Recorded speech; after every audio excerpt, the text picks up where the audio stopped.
sredi prav posebej pozdravljam ljubljanskega nadškofa metropolita Stanislava Zoreta, sestro Grazino Meh in gospoda Andreja Turka.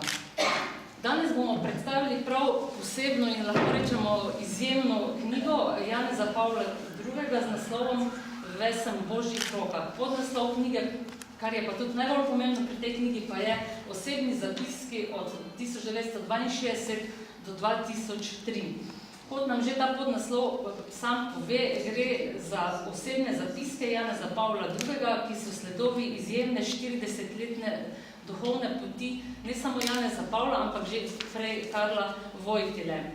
V njih ga spremljamo skozi ključne trenutke življenja in pastirske službe.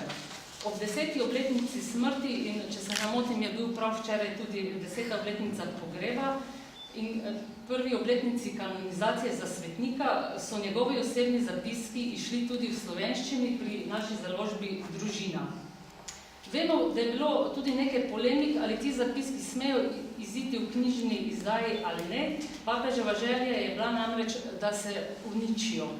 Vendar se je njegov tajnik in najbližji pomočnik, sedanji krakovski nadškof in kardinal Stanislav Dživič odločil drugače.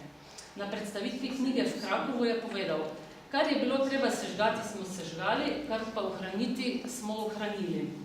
Gradivo je najprej predal Vatikanski kongregaciji za zadeve svetnikov, ki je proučevala papeževo življenje.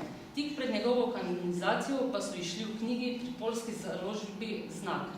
Pa si za uvod poglejmo kratki film, v katerem nam predstavijo to izjemno knjigo.